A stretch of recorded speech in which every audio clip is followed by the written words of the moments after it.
రాకముందు మాకు సెజ్ తెలియదు, సెజ్ చట్టం వచ్చింది ఎవరనేది తెలియదు. ఆమె మెదక్కు 2005-6లో వచ్చినప్పుడు మా సహకారం అడిగింది. మేము అక్కడ పనిచేస్తుంది. యాక్చువల్గా తూప్రాన్లో మాకు పని లేదు. అయినా మా ఇద్దరు కార్యకర్తలను పంపించి ఫస్ట్ పేజ్లో వెళ్ళి చేయడం జరిగింది. ఉషా గారి దగ్గర మేము నేర్చుకుంది ఏంటంటే సెజ్ చట్టం అనేది దానికి అర్థం ఒకటి నేర్చుకున్నాం. రెండోది రచయితలు చాలామంది ఉంటారు. ఈ రచయితలు చాలా డిఫరెంట్ రచయితలు. చాలా మంది వెబ్సైట్ చూసి రాస్తారు, అది చేస్తారు.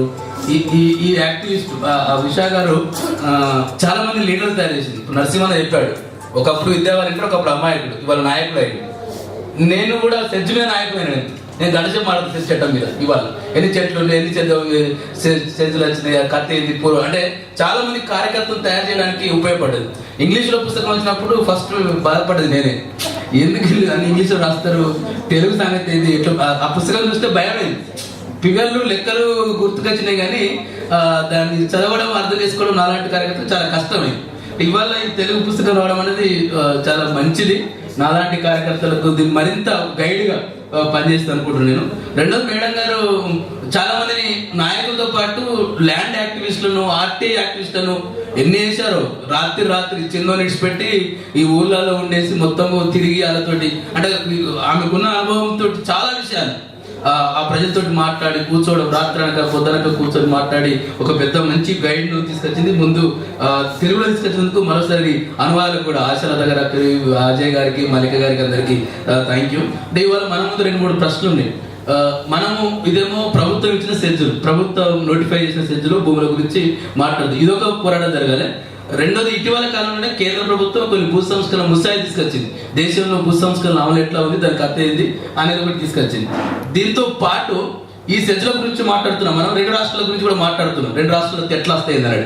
2 రాష్ట్రాలకు నాయకత్వం వహిస్తున్న నాయకులు పేదలకు, దళితులకు 3 ఎకరాల భూమి ఇచ్చేస్తాం, మేము 60-70 ఎకరాలు చేసుకుంటాము, మేము ఎకరానికి ₹1 కోటి సంపాదిస్తాం అని చెప్తున్నాం. అంటే వ్యవసాయము, భూమి ఎవరికి ఉండాలి, ఎవరి చేతుల్లోకి పోతుంది భూమి. అంటే దున్నేవారికి భూమి అనే లైన్ నుంచి వల్ల వాళ్ళ చేతుల్లో లేకుండా, మహిళలు కానీ ఆ వర్గాల చేతుల్లో లేకుండా కార్పొరేట్ ఇజ్రాయెల్ వ్యవసాయం నడుస్తుంది తెలంగాణలో, లేదు ఇంకొక దగ్గరికి నడుస్తుంది, నేను ₹1 కోటి సంపాదిస్తాను నాయకుడు బహిరంగం చెప్పినప్పుడు, ఆయనే 3 ఎకరాల భూమి ఇస్తున్నప్పుడు, అంటే ఈ ప్రైవేటు జమీందారు, నయా జమీందారు ఎట్లయితే ఉన్నారో వాళ్ళ సంగతి కూడా మనం మాట్లాడాల్సిన అవసరం ఖచ్చితంగా ఉంది. ఇవాళ ఏ ఒక్క రాజకీయ నాయకులు తీసుకున్నా భూమి లేని రాజకీయ నాయకుడు ఎవడూ లేడు.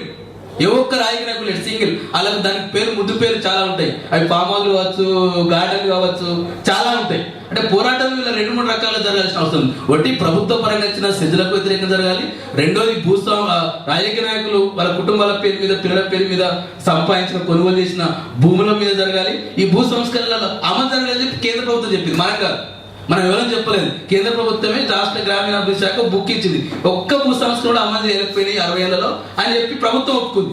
దాని మీద పెద్ద చర్చ జరగలేదు రాష్ట్రంలో.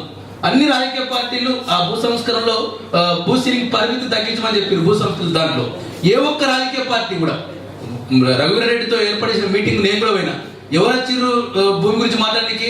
బీజేపీ ఇంద్రసేనారెడ్డి భూమి గురించి మాట్లాడతాడు, వైఎస్ఆర్ నాగిరెడ్డి భూమి గురించి మాట్లాడతాడు, టీడీపీ కోడలి శివప్రసాద్ గారు భూమి గురించి మాట్లాడతారు. వీళ్ళెన్నో భూమి తులుతారా? వీళ్ళందరూ వచ్చి అక్కడికి మీరు భూ సీలింగ్ పరిమితాన్ని తగ్గించద్దని చెప్పారు. అంటే ఎంత వాళ్ళ ఇవన్నీ రాజకీయ పార్టీలు, మేము మళ్ళా పేదలకు భూమి ఇస్తాం, 3 ఎకరాల ఎక్కడిస్తాం భూమి, ఎక్కడ ఇస్తాం, ఇవన్నీ ప్రశ్నలు లేవదీయాల్సిన అవసరం ఉంది. రెండోది, రఘువీరారెడ్డి గారు ముఖ్యమంత్రి గారు ఒక ప్రకటన చేశారు, ఈ రాష్ట్రంలో ఏ ఒక్క ప్రభుత్వం, కొత్త ప్రభుత్వం అధికారంలోకి వచ్చినా ఇక మేము భూ పంపిణీ చేయడానికి స్థలమే లేదని చెప్పి, ఈ 7 విడతలు ఎన్ని ఎకరాలు పంచారు? 8 లక్షల ఎకరాల చిల్లర భూములు పంచారు. ఇదే ప్రభుత్వం నక్సలైట్తో చర్చ జరిపినప్పుడు 2006లో ఒక ల్యాండ్ కమిటీ, కోనేరు రంగారావు భూ కమిటీ వేసినప్పుడు ఆ కమిటీ ఏం చెప్పింది? 40 లక్షల ఎకరాల భూమి పంచొచ్చని చెప్పింది. ఇంకా 30 లక్షల ఎకరాలు పోయినాయి. 1 లక్ష ఎకరాలు ఇలా కావచ్చు. ఇప్పటికి 2009 లెక్కలు తీస్తే మనకు 55,000 ఎకరాల భూములు పోయినాయి. మిగతా అప్పటి నుంచి కొద్ది పెరగచ్చు, 1 లక్ష ఎకరాలు కావచ్చు. మిగతా భూములు ఎక్కడ ఉన్నాయి? ఇక్కడ సచిన్ కొనుక్కోవచ్చు భూమి, అమితాబ్ బచ్చన్ కొనుక్కోవచ్చు. ఇక్కడ అసలు చట్టాలు ఉన్నాయా? మహారాష్ట్ర సచిన్ కొనుక్కోరికి, మహారాష్ట్రలో కొనుక్కోవాలి సచిన్. మహారాష్ట్రలో నేను పోయి మహారాష్ట్ర కొనుక్కోనికి వీల్లేదు. ఇక్కడ నాయకుడు పోయి, ఇక్కడ భూస్వామి, ఇక్కడ డబ్బులు నోడు పోయి మహారాష్ట్రలో భూమి కొనుక్కోనికి వీల్లేదు. కానీ అక్కడ వాడు ఇక్కడ వచ్చుకోవచ్చు. ఈ రాష్ట్రం అదొకటి. వేరే రాష్ట్ర అది ఉన్నది. కానీ మొత్తం ఇవాళ ఆంధ్రప్రదేశ్ ప్రయోజనంగా మారుతుంది. రేపు పొద్దుగల 2 రాష్ట్రాలు ఏర్పడ్డ మాలాంటి సంస్థలకు పెద్ద భయం ఉన్న పరిస్థితి ఉంది. అలాంటి వారికి అయితే ఈ 2 రాష్ట్రం కొత్త రాష్ట్రం వస్తే ఏంటిది, ఏ అభివృద్ధి నమ్మునా 60 ఎకరాల నమ్మునా 3 ఎకరాల నమ్మునా 3 ఎకరాల అభివృద్ధి కావాలి, 60 ఎకరాల అభివృద్ధి అవుతాడు. 60 ఎకరాలు దున్నుతాడా? పోనీ దున్నాలి కదా, ఆ భూమిని పట్టుకొని దున్నాలి కదా, ఆ కుటుంబం దున్నాలి కదా. దున్నేవారికి భూమి మీద పెద్ద ఉద్యమం నడిచిన ఈ రాష్ట్రంలో, ఈ ప్రాంతంలో తిరిగి భూములు ఎవరి చేతిలోకి వస్తున్నాయనే ఆ అంశాలను ఇవన్నిటి చుట్టూ పనిచేయాల్సిన అవసరం ఉంది. ఈ పుస్తకం ఖచ్చితంగా మాలాంటి కార్యకర్తలకు, సామాజిక కార్యకర్తలకు ఒక ఉద్యమానికి దీనిలో చాలా ఈ బేస్ చేసుకుని సందేహంగా చెప్పింది అనేక కరపత్రాలు రాసినామని. దీనిలో బోలెడు మన కరపత్రాలు రాసుకోవచ్చు వాళ్ళు. ఈ పుస్తకం అంటే ఇన్ని లెక్కలతోటి అనేక కరపత్రాలు చేయాలి. చివరిగా ఈ పుస్తకం మీద రావు గారిని కోరుతున్నదంటే, లక్ష్మీ గారు కూడా ప్రతిపాదించారు, కొన్ని సంస్థలు మనం గుర్తుపట్టి ఒక చర్చ చేయడం, ఒక చర్చ చేసి దీని అనుభవాలు తీసుకోవడము, కింది స్థాయి ఏం జరుగుతుంది, ఎట్లా చేయడం. అంటే మనం ప్రతిసారి ఏం చేస్తామంటే ప్రజల్ని నిందేస్తాం, ఎవరు చైతన్యం రావట్లేదు, ఎవరు పోరాటం రావట్లేదు. సోంపేటలో పెద్ద పోరాటం జరిగింది, చచ్చిపోయి కూడా కాకరపల్లి జరిగింది, ఇవన్నీ జరిగినాయి. అంటే వాళ్ళకు బయట సమాజము, బయట సంఘాలు ఎవడు అండగా లేని పరిస్థితి ఉంది.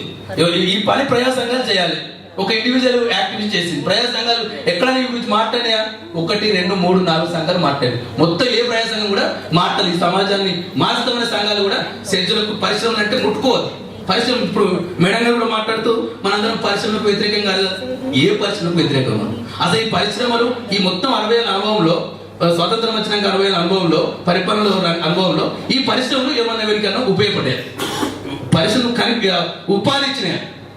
ఈ 56 రాష్ట్రంలో 109 సెజ్జులలో కన్స్ట్రక్షన్ అయిన కొన్ని కన్స్ట్రక్షన్ అది దాంట్లో ఏమైనా వచ్చింది? ఉద్యోగం ఇస్తాను. ఎవరికి ఇచ్చినావు? ఏ ఉద్యోగం ఇచ్చినావు? బాత్రూమ్ గడిగే ఉద్యోగం నేను చేస్తాను. నా భూమి పోవచ్చు, బాత్రూమ్ గడిగే ఉద్యోగం, వాచ్మెన్ గడిగే ఉద్యోగం లేదు. ఈ సెజ్జు చట్టం చెప్పి నేను టెక్నికల్ వాళ్ళకు ట్రైనింగ్ ఇస్తాను చెప్పి ఎక్కడ ప్రభుత్వం ఆ ప్రయత్నం చేయలేదు. స్కిల్స్ అప్డేట్ చేయలేదు.